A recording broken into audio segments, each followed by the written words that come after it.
Okay.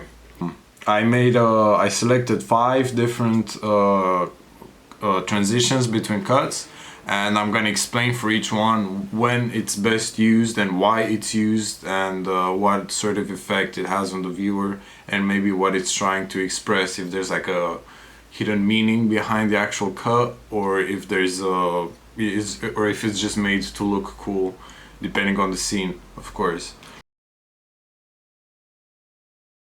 First I'm gonna start with Fade to Black. Now, Fade to Black is usually you use it at the end of something dramatic, or like something that happened.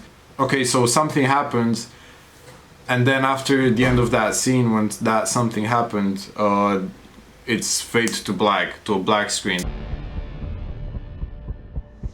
What do we do? We get ready.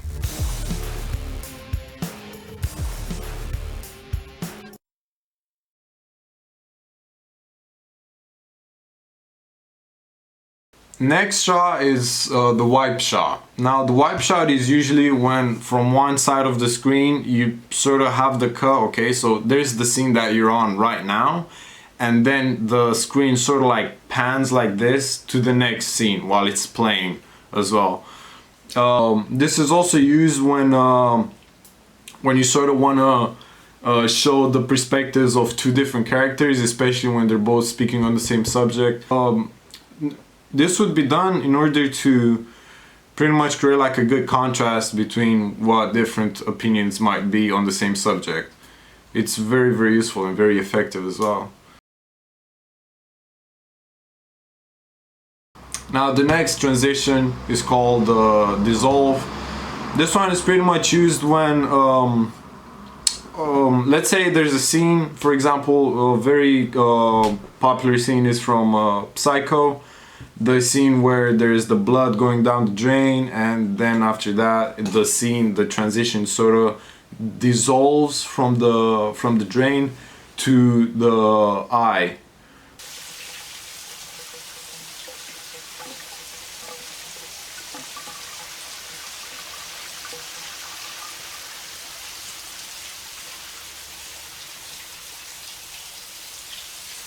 You can use dissolve when you're sort of trying to morph 2 scenes into each other without making it look like there's an actual transition.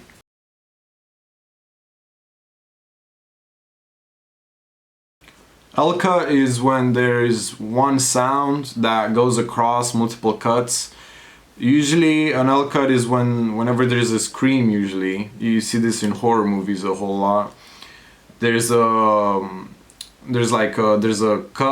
close-up of someone screaming, and then after that there's like a bird's eye view of the house that they're screaming from.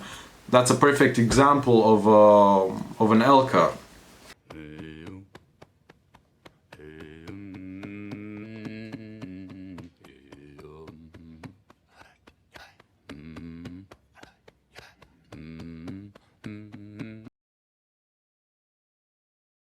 The more interesting ones, actually, it's like a transition between scenes, but you can't even actually tell that it's a transition. It's everything sort of happens with like some sort of magic. That for example, if the camera is moving around a room and is going behind a couch, like it starts going from the left of the couch, it goes behind the couch, and then by the time he got to the right side of the couch, the scene is totally different. It's a totally different setting, a totally different scene. I'm back. Perfect time. As you know, endorsed by the PTA and the North American Teachers Foundation.